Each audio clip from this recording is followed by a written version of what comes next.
E as ações do Itaú seguem em alta e na liderança dos bancos privados em 2022, e o resultado do primeiro trimestre mostrou que o lucro continua crescendo. O ponto é, as ações estão baratas? Ainda dá para investir nas ações do Itaú? E quanto de dividendos o Itaú pode pagar ainda em 2022? Esse é o tema do vídeo de hoje, pessoal. Mas antes de começar, dá um like. Se você não é inscrito no canal, inscreva-se, ative as notificações e comentem. Vocês investem nas ações do Itaú? Eu vou sortear um livro O Investidor Inteligente e uma garrafinha do canal. Para participar, basta comentar. O resultado sai na próxima terça-feira, às 9h30 da noite, no meu Instagram, nos Stories. Então aproveite. Entre no meu Instagram e me siga. E vamos lá, né? O Itaú reportou o resultado do primeiro trimestre, um lucro de mais de 7,3 bilhões de reais, um crescimento de mais de 15% em relação ao mesmo período do ano passado, né? Mas vamos analisar esse resultado como um todo, o que está acontecendo, se as ações estão ou não baratas e quanto de dividendos o Itaú pode pagar em 2022.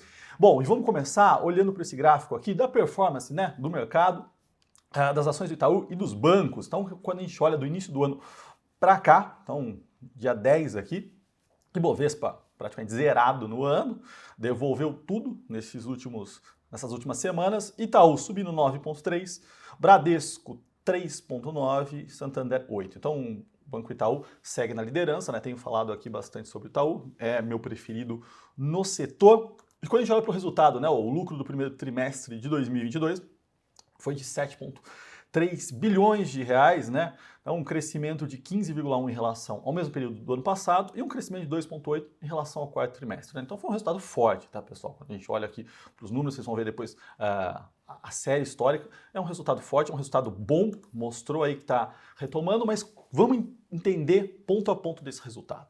Banco tradicional. Itaú é um banco tradicional, ganha dinheiro.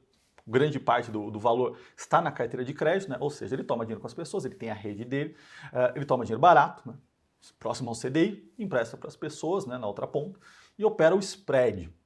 Tem que operar isso muito bem, não ter ou ter uma inadimplência baixa, né, conseguir ajustar muito bem o risco para ganhar dinheiro. Então aí é o principal valor de um banco tradicional. Quando a gente olha para a carteira de crédito no primeiro trimestre de 2022, a gente vê o quê? Em relação ao passado, crescendo 13,9%, né? Total, inclusive com as garantias. Em relação ao quarto trimestre de 2021, 0,5%. Pessoal, e esses dados aqui da carteira de crédito e todos os outros gráficos e tabelas que eu estou mostrando aqui, eles já estão disponíveis no meu canal do Telegram, então deixo lá já. Se você quiser acompanhar, aproveita, entra lá, vai assistindo o vídeo acompanhando todos esses dados. O link está aqui embaixo.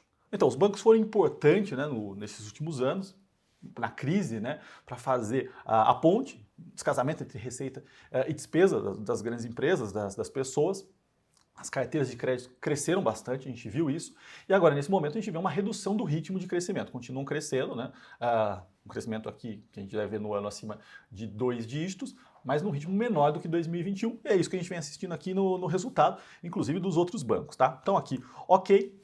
Aí quando a gente olha para a margem financeira, que é a linha de receita, né, de fato, com essa carteira de crédito, o que a gente vê? Em relação ao ano passado, crescendo 23,9%, né, que é a margem financeira com os clientes. Em relação mesmo ao quarto trimestre de 21, 0,7%. Quando a gente olha para a margem com o mercado, o que é isso? É a tesouraria, é como o banco ganha dinheiro, tradando, fazendo operações de risco com o próprio dinheiro. A gente vê o quê? Uma queda, né? 59% em relação ao ano passado, 22,5% em relação ao quarto trimestre. Não está fácil para ninguém, né? Então aquele ritmo de ganho que todo mundo tinha no ano passado se reduziu, um trimestre volátil, né? Isso impactou a tesouraria de todos os bancos que reportaram até agora, mas mesmo assim no consolidado, o banco mostrou aqui um crescimento nas margens, tá? Maravilha.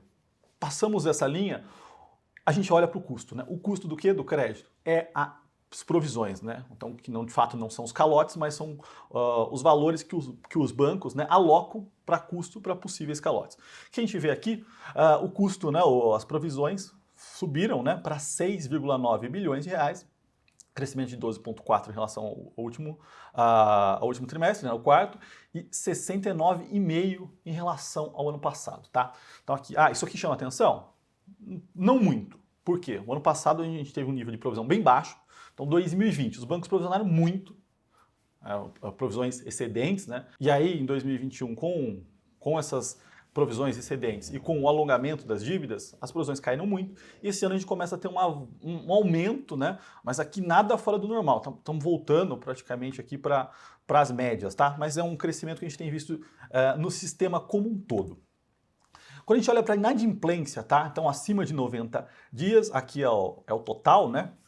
A gente olha para a carteira de crédito aqui, 2,6 do Itaú como um todo. Quando a gente olha para a inadimplência entre 15 e 90 dias, também subindo um pouco aqui, 2,1%. Tá? Então, esse movimento de aumento de inadimplência é um movimento que a gente vem assistindo de forma geral nos bancos, né? E como eu falei, é em decorrência daquele movimento que a gente viu nos últimos anos. 2020, provisões altíssimas, 2021, uma queda da inadimplência em função dos prazos que foram alongados, né? E agora a gente vê uma volta para a normalidade, mas quando a gente coloca isso aqui dentro de um ciclo, a gente vê que não está nada fora, tá, pessoal? Não é que o negócio degringolou e as coisas ficaram feias. E aí quando a gente olha para o índice de cobertura, que é o quê? Que é quanto o Itaú e os bancos, né, tem já separado dentro do balanço, já passou pela DRE, já teve aquilo assumido como custo para possíveis calotes, a gente vê o quê?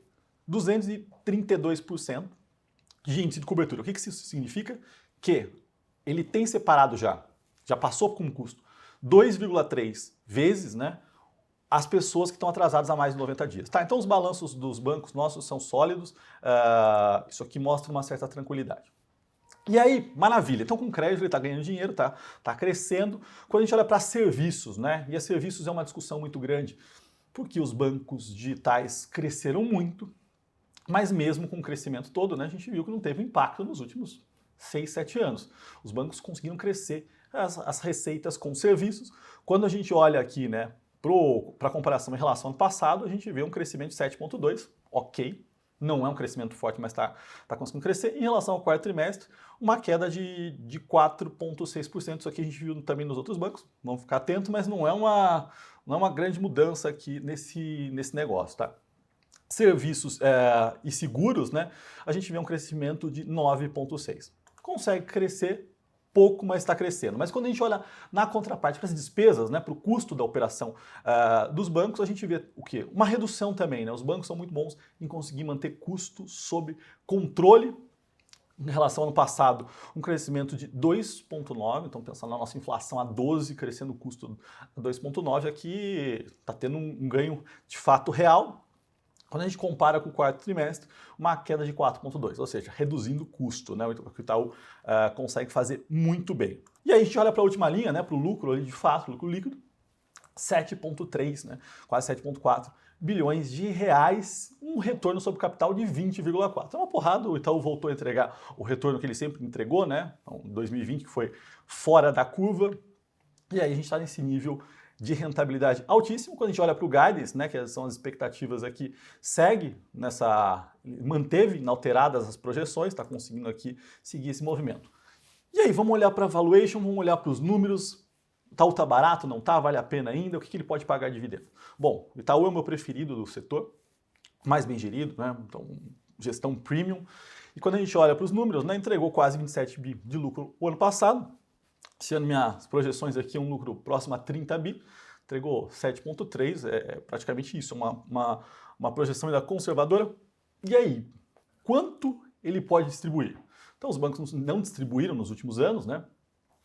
Em função das regulamentações, agora eles podem, estão um pouco conservador ainda nesse quesito, mas aqui coloquei aqui uma simulação, né? Distribuindo entre 40% e 70% dos lucros, o Itaú sempre distribuiu próximo a 70%, provavelmente não vai ser isso que ele vai distribuir esse ano, mas qual que é a métrica aqui que a gente pode usar e o que a gente pode estimar. Então, colocando aqui 40% de distribuição, né, com lucro de 30 bi, teríamos um dividend yield de 5,7%, 50% 7,1%, 60% 8,6% e 70% dos lucros, né, 10%. Então, o baita do yield provavelmente não vai ser esse 10%, é mais próximo aí de 7%, tá? Pensando em distribuir 50%, mas é um bom yield, entregando um bom resultado. E o banco, sim, está barato, né? Quando a gente olha para preço-lucro, 7 vezes, né, nesse nível, no atual preço aqui, é bem descontado, né? Os bancos sempre negociaram entre 10 e 12 vezes, abaixo ainda da média de Bovespa, né, que está entre 12,5 e 14. Então, assim, na minha visão, descontados, banco premium entregando um bom resultado, bom ROI, retomando aí para níveis de rentabilidade que o banco sempre entregou e podendo aí crescer os dividendos, tá, pessoal? Então esses são os pontos que eu queria trazer para vocês. Como eu falei, né, tem sorteio de garrafinha e de livro, entra no meu Instagram. Todos esses gráficos eu deixei no meu Telegram, tá? Então se você quiser, entra lá, acompanha de perto. E se você gostou do vídeo, dá um like, se inscreva no canal e até o próximo.